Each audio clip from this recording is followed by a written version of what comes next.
You know what? We had a bipartisan bill that came out of the Energy Committee.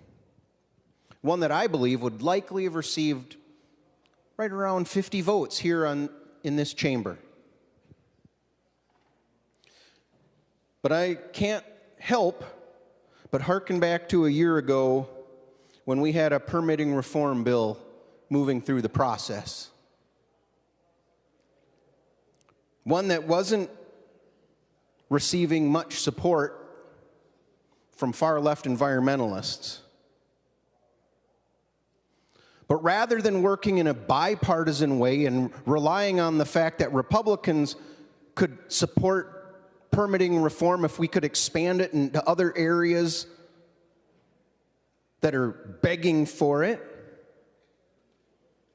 instead, we took that bill all the way to the far left to make sure it had that support to move forward. That's exactly what I see here again today. Are there things in this bill that I don't like, that I would have been willing to accept? Absolutely. And that's the way this place is supposed to work. The provisions that we offered as amendments had been supported, and I believe are the right things for Minnesota's energy policy, and had very, very bipartisan support. I said earlier, I believe that the RDA, that money should be being used to help bring new technologies to market, not fund little projects here and there around the state. This bill has some of these little projects being funded.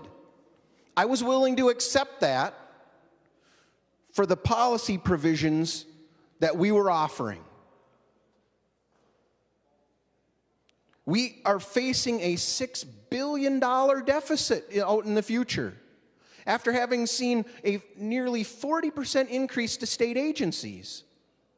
In this bill, we are seeing yet a further increase to state agencies. I want to see them have to tighten their belts like everybody else is to deal with this $6 billion deficit.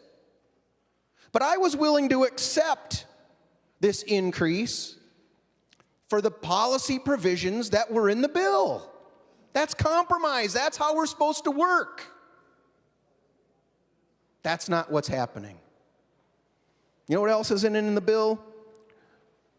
The nuclear moratorium, dealing with that. No other permitting reform. These are things that could be compromises, that could be the correct thing for Minnesota's energy policy. Things that should be the Senate position as we move to conference committee. But that's not what we have here, Mr. President. The compromises, the things that could make this very, very bipartisan have been removed. You know, I was sitting here contemplating actually voting for the A5 amendment. If we're going to make this acceptable to the far left environmentalists, let's go all the way. Why not?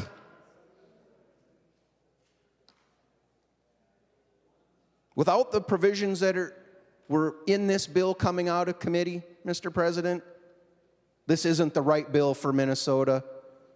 I cannot vote for it today. I was excited thinking I was going to be voting for an energy bill this year that would help us move forward.